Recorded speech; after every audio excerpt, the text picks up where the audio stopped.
নমস্কার, বিশ্ব দর্পণ ইউটিউব চ্যানেলে আপনাদেরকে স্বাগত।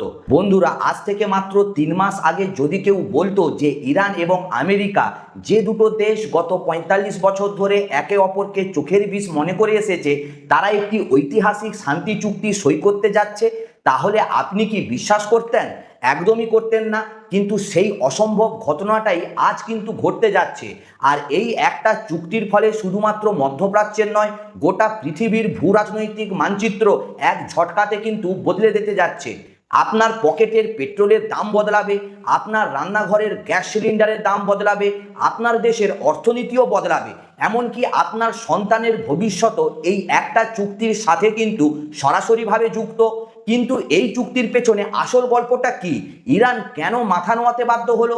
ইসরায়েল কেন শেষ মুহূর্তে লেবাননে বোম ফেললো? এবং গ্রেটার ইসরায়েলের সেই ভয়ঙ্কর মানচিত্রের আসল সত্যিটা কি?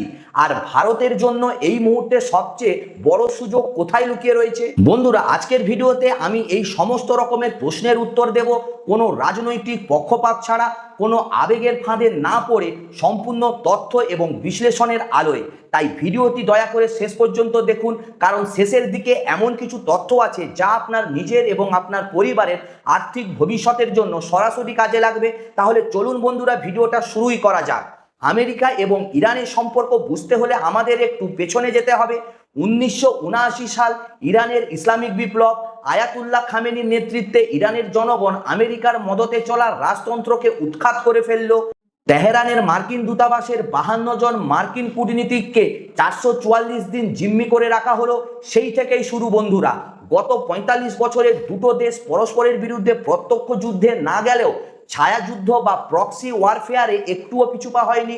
বন্ধুরা, আমেরিকা ইরানের ওপর একের পর এক অর্থনৈতিক নিষেধাজ্ঞা জারি করেছে, আর ইরান হামাস, হেজাবল্লার মতো সশস্ত্র সংগঠনগুলিকে অস্ত্র এবং অর্থ দিয়ে সাহায্য করে এসেছে। তাহলে আজ হঠাৎ শান্তি চুক্তি বা কেন? এর উত্তর বুঝতে গেলে আমাদেরকে বুঝতে হবে গত 3 মাসে ঠিক কি কি ঘটনা ঘটেছে। সংক্ষেপে বলতে গেলে, ইরান এই যুদ্ধে এমনভাবে ভেঙে পড়েছে যা তারা নিজেরাও হয়তো কল্পনা করেনি।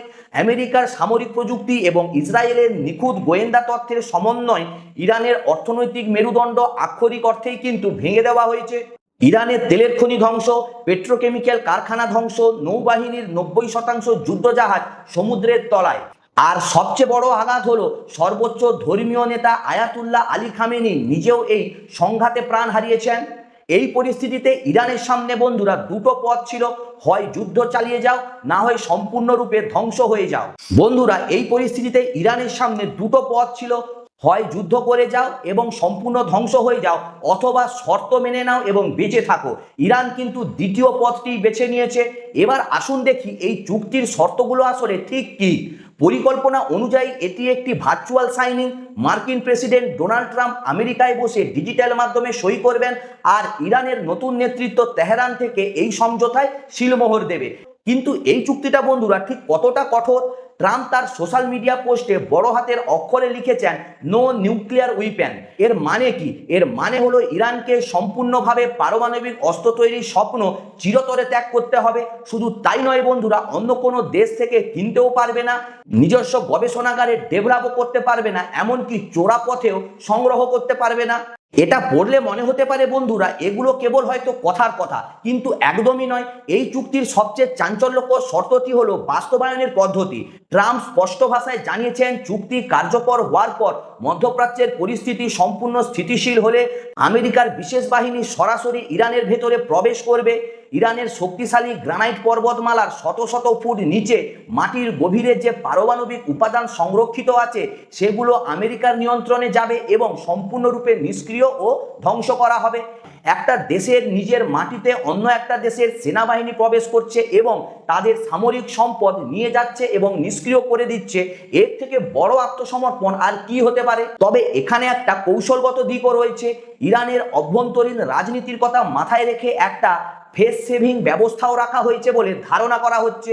ইরানের নেতারা তাদের নিজেদের জনগণের কাছে বলবেন, আমরা যুদ্ধে জয়ী হয়েছি, আমরা স্বেচ্ছায় পারমাণবিক কর্মসূচি স্থগিত রেখেছি। আর ট্রাম্পও সম্ভবত এই ন্যারেটিভকে জোর চ্যালেঞ্জ করবে না, কারণ চুক্তিটা সফল হওয়াটাই তার জন্য সবচেয়ে বড় কূটনৈতিক জয়। তবে চুক্তির সবচেয়ে গুরুত্বপূর্ণ সুফল কি? হরমুজ প্রণালীটা খুলে যাবে বন্ধুরা। এই একটা বিষয়ের গুরুত্ব বোঝাতে একটু সময় নেওয়া দরকার। বন্ধুরা, বিশ্বের মোট সমুদ্র পথে যাওয়া তেলের প্রায় 20 থেকে 25% এই হরমুজ প্রণালী দিয়ে যায়। ইরান যখন এই পথ বন্ধ করার হুমকি দিয়েছিল বা আংশিকভাবে বিঘ্নিত করেছিল, তখন আন্তর্জাতিক তেলের দাম প্রায় $100 প্রতি ব্যারেলের দিকে ছুঁয়ে গেছিল। এই একটা প্রণালীর নিরাপত্তাই গোটা বিশ্বের জ্বালানি সরবরাহ শৃঙ্খলাটাকে কিন্তু নিয়ন্ত্রণ করে। আর এখন সেই প্রণালী নিরাপদে থাকবে সেটা নিশ্চিত হওয়াটাই কিন্তু এই চুক্তির সবথেকে বড় অর্জন। কিন্তু বন্ধুরা, এই চুক্তির সই হওয়ার পথটা কিন্তু এতটা মসৃণ ছিল না যতটা আমরা আপনারা কিন্তু ভাবছি। ঠিক যেই মুহূর্তে কাতারের মধ্যস্থকারীরা চুক্তির চূড়ান্ত খসড়া নিয়ে তেহরানে পৌঁছেছিলেন, ঠিক সেই মুহূর্তে ইসরায়েল লেবাননের বিন্ত জুবাইল জেলায় একটি ভয়াবহ বিমান হামলা চালায়। কিন্তু কেন? এটা বুঝতে গেলে আমাদের বুঝতে হবে আমেরিকা ও ইসরায়েলের মধ্যে সম্পর্কটা ঠিক কেমন। বাইরে থেকে দেখলে মনে হয় এরা পরম বন্ধু, কিন্তু ভেতরে ভেতরে ট্রাম্প এবং নেতানিয়াহুর মধ্যে একটা তীব্র ক্ষমতার দ্বন্দ্ব চলছে। ট্রাম্প চান আমেরিকা হবে গ্লোবাল পলিটিক্সের বড় ভাই আর ইসরায়েল থাকবে ছোট ভাইয়ের ভূমিকায়, কিন্তু নেতানিয়াহু চান ছোট ভাইয়ের ভূমিকায় থাকতে তার আপত্তি নেই, কিন্তু বড় ভাই যেন সবসময় ছোট ভাইয়ের ইশারায় চলে। আর এই দ্বন্দ্বের মধ্যেই ইসরায়েল একটা অত্যন্ত সুচতুর হিসেব কিন্তু কষে নিয়েছে। ডোনাল্ড ট্রাম্পের মতো এত বড় প্রো ইসরায়েল প্রেসিডেন্ট আমেরিকার ইতিহাসে সম্ভবত আর আসবে বলে আমার মনে হয় না। তাই এই শাসনকালে ইরানের সর্বোচ্চ ক্ষতি করে দাও, মধ্যপ্রাচ্যের সমস্ত শত্রুদেরকে চিরতরে শেষ করে দাও, এই সুযোগ হাতছাড়া করা যাবে না। লেবাননে হামলার পেছনে তাই দুটো হিসেব কাজ করছে। প্রথমত, লেবাননে ইরানের প্রক্সি সংগঠন হেজাবোল্লার ওপর এত ভয়াবহ হামলা দেখে যদি ইরান রেগে গিয়ে শেষ মুহূর্তে চুক্তি থেকে সরে দাঁড়ায়, তাহলে ইসরায়েলের জন্য আরও সময় পাওয়া যাবে যুদ্ধ বিমান চালিয়ে যাওয়ার। দ্বিতীয়ত, যদি চুক্তি সই হয়েও যায়, তাহলে তার আগেই শত্রুপক্ষকে যতটা সম্ভব দুর্বল করে দাও, কারণ চুক্তি কার্যকর হলে ইসরায়েলকে ট্রাম্পের চাপে বেশ কিছুদিন শান্ত থাকতে হবে। এটাই হলো আন্তর্জাতিক রাজনীতির নিষ্ঠুর বাস্তবতা। শুধু লেবানন নয় বন্ধুরা, ইসরায়েল দক্ষিণ লেবাননের প্রায় 29টি শহরে সাধারণ মানুষকে অবিলম্বে ঘরবাড়ি ছেড়ে চলে যাওয়ার জন্য আনুষ্ঠানিক নোটিশও জারি করেছে। লক্ষ লক্ষ সাধারণ মানুষ নিজের ভিটে বাড়ি ছেড়ে বাস্তুচ্যুত হলেন। আন্তর্জাতিক মঞ্চে এর প্রতিবাদ হলো, নিন্দা হলো, কিন্তু যা হওয়ার হয়ে গেল। আর এই ঘটনাটা আমাদের একটা বড় সত্য মনে করিয়ে দেয়, আন্তর্জাতিক আইন কিংবা মানবাধিকার তখনই কার্যকর হয় যখন বড় শক্তির স্বার্থ সেখানে থাকে। আমাদের এবার একটু গভীরে যেতে হবে বন্ধুরা। ইসরায়েলের এই আগ্রাসী আচরণের পেছনে শুধু নিরাপত্তার ভয় নয়, এর পেছনে আছে একটি দীর্ঘমেয়াদী রণকৌশল, যাকে বলা হয় গ্রেটার ইসরায়েল বা অখণ্ড ইসরায়েলের পরিকল্পনা। এই পরিকল্পনাটা বুঝতে গেলে আমাদের ইতিহাসের পাতায় কিন্তু একটু ফিরতে হবে। 1948 সালে যখন ইসরায়েল রাষ্ট্রের জন্ম হয়, তখন এই অঞ্চলের বেশিরভাগ ভূখণ্ড ছিল ফিলিস্তিনদের। ইহুদি বসতি ছিল মাত্র কয়েকটি ছোট ছোট অংশে, কিন্তু এরপর থেকে প্রতিটি যুদ্ধে, প্রতিটি সংঘাতে ইসরায়েল তার ভূখণ্ড ধীরে ধীরে কিন্তু বাড়িয়ে গেছে। ফিলিস্তিনদের পিটিয়ে কিন্তু ভাগিয়ে দিয়েছে। ওয়েস্ট ব্যাংককে চারিদিক থেকে ঘিরে সেখানে ইহুদি বসতি তৈরি করেছে। গাজাকে কার্যত মাটিতে মিশিয়ে দিয়েছে। কিন্তু গ্রেটার ইসরায়েল পরিকল্পনাটায় আছেটা কি? এই মানচিত্রটা যদি আপনারা একবার দেখেন, তাহলে কিন্তু আপনারা চমকে উঠবেন। এই পরিকল্পনায় শুধু বর্তমান ইসরায়েল নয়, সম্পূর্ণ Lebanon, Syria, Iraq, Jordan, Saudi আরবের একটি বিস্তীর্ণ অংশ এবং মিশরের কায়রো পর্যন্ত এলাকাকে ভবিষ্যৎ ইসরায়েলের সীমানার মধ্যে দেখানো হয়েছে। এটা কি শুধুই কল্পনা কিংবা নিছক ষড়যন্ত্র তত্ত্ব? হয়তো পুরোটা নয়, কিন্তু গত কয়েক দশকের ঘটনা প্রবাহ দেখলে স্পষ্ট বোঝা যায় মানচিত্রের বাস্তব পরিবর্তন একটু একটু করে কিন্তু সেই দিকেই যাচ্ছে। এখন বন্ধুরা, ইরানের পতনের পর সিরিয়া আগেই ভেঙে পড়েছে, লেবানন টলমল করছে, ইরাক অলরেডি দুর্বল, মধ্যপ্রাচ্যের শক্তির ভারসাম্য সম্পূর্ণরূপে ইসরায়েলের পক্ষে কিন্তু চলে গেছে। আর এই পরিস্থিতিতে পুরো মুসলিম বিশ্বের মিলিত শক্তি এখনো পর্যন্ত এই পরিবর্তন বোঝার কোনো বাস্তব ক্ষমতা কিন্তু দেখাতে পারেনি। কিন্তু কেন পারেনি প্রশ্নটা আসা স্বাভাবিক, কারণ আবেগ দিয়ে যুদ্ধে কিন্তু জেতা যায় না। প্রযুক্তি, অর্থনীতি, কৌশল, এই তিনটেই হলো আসল শক্তি। এই সংঘাতে ইরান ঠিক কী হারালো সেটা একবার সৎভাবে হিসাব করা দরকার। প্রথমে মানবিক ক্ষতি। ইরানের সর্বোচ্চ ধর্মীয় ও রাজনৈতিক নেতা আয়াতুল্লাহ আলী খামেনেই নিজেই এই সংঘাতে কিন্তু প্রাণ হারিয়েছেন। ইসলামিক রেভলিউশনারি গার্ডের 250 জনেরও বেশি উচ্চপদস্থ সামরিক কমান্ডার নিহত হয়েছেন। এই ক্ষতি শুধু সংখ্যার নয়, এটা হলো একটি দেশের গোটা সামরিক নেতৃত্বকারী কাঠামোর পতন। সাধারণ নাগরিক হিসেবে প্রাণ হারিয়েছেন প্রায় 3,500 থেকে 6,000 মানুষ। এর মধ্যে 1700 জনের বেশিও নিরীহ বেসামরিক মানুষ আছে যাদের যুদ্ধের সাথে কোনো সম্পর্কই ছিল না। বন্ধুরা, এবার সামরিক ক্ষতির দিকে আসি। ইরানের নৌবাহিনীর প্রায় 90% যুদ্ধজাহাজ ধ্বংস হয়ে গেছে বা সমুদ্রের তলায় মিশে গেছে। মিসাইল উৎপাদন কেন্দ্র থেকে শুরু করে বিমান প্রতিরক্ষা ব্যবস্থা, আমেরিকার বাংকার বাস্টার বোমার আঘাতে সবকিছুই ধ্বংসস্তূপে পরিণত হয়েছে। এবার অর্থনৈতিক ক্ষতির হিসাবটাও অবশ্যই করা দরকার। প্রায় 145 থেকে 270 বিলিয়ন মার্কিন ডলারের অর্থনৈতিক সম্পদ ধ্বংস হয়েছে। Petrochemical plant, steel plant, aluminium কারখানা, তেল এবং গ্যাস খনি সবকিছু লক্ষ্যবস্তু বানানো হয়েছিল। পরিকাঠামোগত ক্ষতির তালিকাটা আরও ভয়াবহ বন্ধুরা। 1,25,000-এরও বেশি সাধারণ বেসামরিক ভবন ক্ষতিগ্রস্ত হয়েছে, 1 লক্ষেরও বেশি আবাসিক ইউনিট ধ্বংস হয়েছে। আন্তর্জাতিক যুদ্ধনীতি লঙ্ঘন করে 339টি হাসপাতাল ও স্বাস্থ্যকেন্দ্র, 857টি স্কুল এবং 32টি বিশ্ববিদ্যালয় কিন্তু মিসাইলের আঘাতে নষ্ট হয়ে গেছে। এই পরিমাণ ক্ষতি কাটিয়ে উঠতে একটি দেশের বন্ধুরা কয়েক দশক সময় লেগে যায় এবং সেই দেশের যে পারমাণবিক অস্ত্রের স্বপ্ন ছিল, যে স্বপ্নের জন্য তারা দশকের পর দশক আন্তর্জাতিক নিষেধাজ্ঞা সহ্য করে এসেছে, অর্থনৈতিক কষ্ট মেনে নিয়েছে, সেই স্বপ্ন আজ কিন্তু এই চুক্তির মাধ্যমে চিরতরে বিদায় নিচ্ছে। এখান থেকে বন্ধুরা একটাই শিক্ষা নেওয়া যায়, শুধু আবেগ দিয়ে, শুধু ধর্মীয় উদ্দীপনা দিয়ে আধুনিক যুদ্ধ জেতা যায় না। প্রযুক্তিগত শ্রেষ্ঠত্বই আজকের বিশ্বের আসল ক্ষমতা। এবার আসুন দেখি এই চুক্তির পর বৈশ্বিক রাজনীতিতে কে কোথায় দাঁড়াচ্ছে। প্রথম বড় পরিবর্তন হলো সন্ত্রাসী নেটওয়ার্কের মেরুদণ্ড ভাঙছে।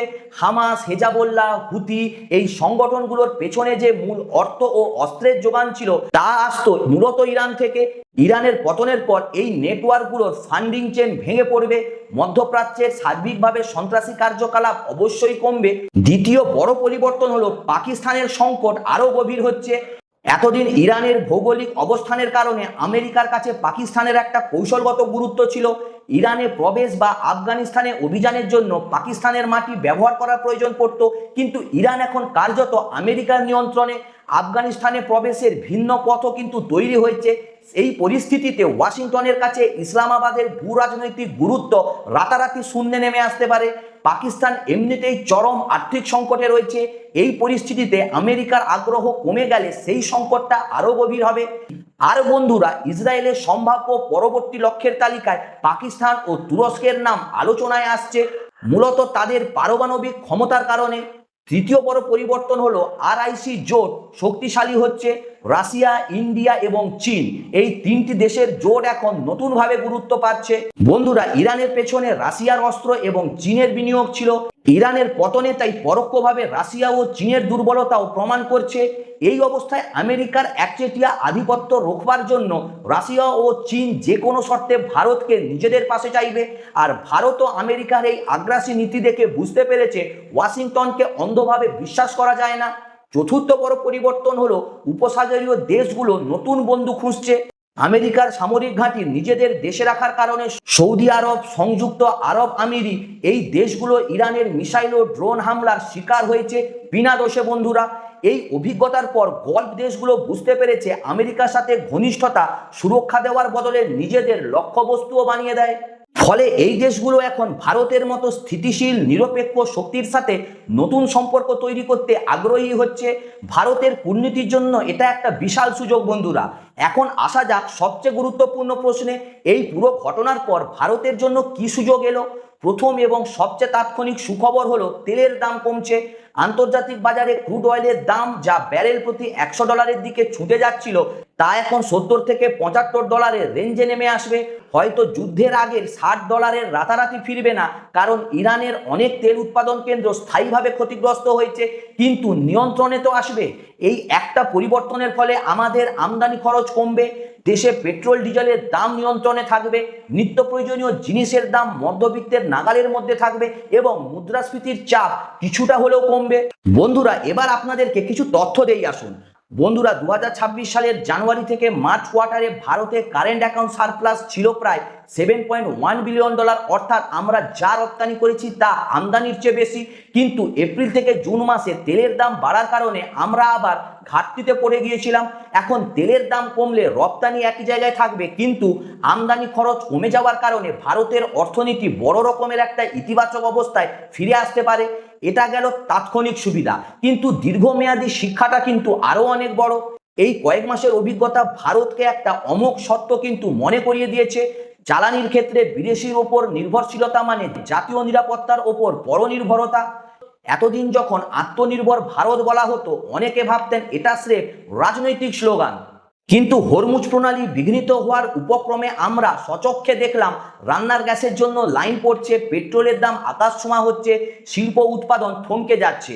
এই অভিজ্ঞতার পর solar, wind, hydro power, electric গাড়ি, এই গ্রিন এনার্জি রূপান্তরের যে পরিকল্পনা ভারত আগামী 20 বছরে করেছিল, সেটা এখন আগামী 3 থেকে 4 বছরের মধ্যে ত্বরান্বিত করার জোরালো কারণ তৈরি হয়েছে। কারণ এখন মানুষ বুঝে গেছে কেন আত্মনির্ভর হতে হবে, শুধু স্লোগান হিসেবে নয় বন্ধুরা, বাঁচার তাগিদেই। এখন যে সবচেয়ে গুরুত্বপূর্ণ বিষয়টি আলোচনা করব, সেটা হলো ভারত কেন আমেরিকার বিরুদ্ধে সামরিক পদক্ষেপ নেয়নি। এখানে অনেকের মনে একটা স্বাভাবিক প্রশ্ন আসতে পারে, আমেরিকা এত বড় আগ্রাসন চালালো, ভারতের বন্ধু তেল বিক্রেতার দেশগুলিকে ক্ষতিগ্রস্ত করলো, আমাদের জ্বালানি নিরাপত্তাকে হুমকিতে ফেললো, কিন্তু ভারত কেন কোনো প্রতিবাদ বা সামরিক পদক্ষেপ নিল না? এই প্রশ্নের উত্তর দিকে একটু রূপক ব্যবহার করি বন্ধুরা।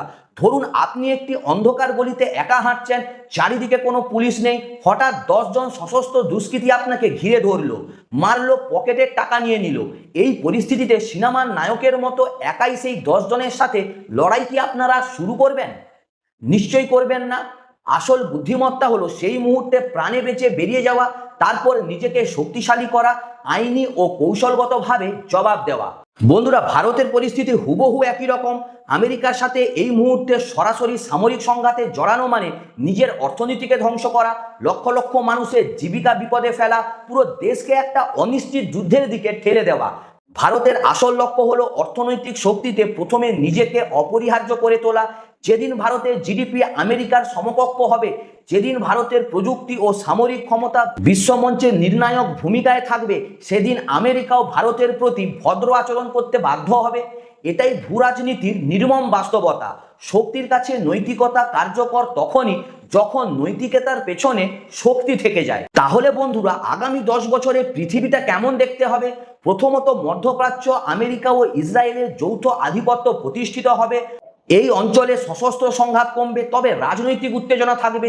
দ্বিতীয়ত, বিশ্বের দুটো পরিষ্কার শিবির তৈরি হচ্ছে, একদিকে আমেরিকা, ইসরায়েল, পশ্চিম ইউরোপ, অন্যদিকে রাশিয়া, চীন, সম্ভবত ভারত ও কিছু উদীয়মান অর্থনীতি।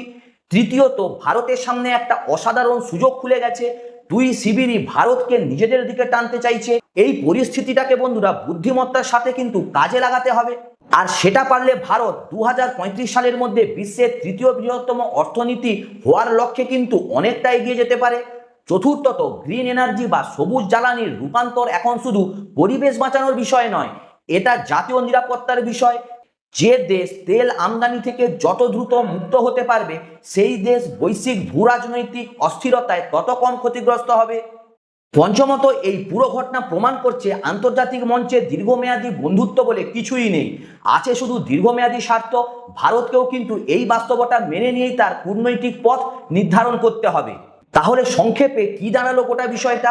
ইরান আমেরিকা শান্তি চুক্তি এটা শুধু দুটো দেশের মধ্যে একটা চুক্তি নয়, এটা একটা যুগের অবসান। ইরানের সেই পারমাণবিক শক্তির স্বপ্নের অবসান, মধ্যপ্রাচ্যের 45 বছরের একটা বিশেষ শক্তি সমীকরণের অবসান। এর ফলে হরমুজ প্রণালী আবার খুলছে, তেলের দাম কমছে, ভারতের অর্থনীতিও স্বস্তি পাচ্ছে, মধ্যবিত্ত মানুষের মানিব্যাগে একটু হলেও স্বস্তি আসবে।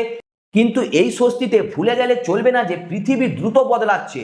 প্রযুক্তি ও অর্থনৈতিক শক্তিটাই ভবিষ্যতের আসল ক্ষমতা, এবং সেই ক্ষমতা তৈরি করার সময় কিন্তু এখনই। আজকের ভিডিওটি যদি আপনার কাজে লেগে থাকে তাহলে লাইক করুন, শেয়ার করুন এবং চ্যানেলটিকে অবশ্যই সাবস্ক্রাইব করুন। Geopolitics, international relation, energy security, এই সমস্ত বিষয়গুলোতে ভিডিও দেখার জন্য অবশ্যই চ্যানেলটিকে সাবস্ক্রাইব করে রাখুন। ভালো থাকুন, সুস্থ থাকুন, দেখা হচ্ছে পরের ভিডিওতে। নমস্কার।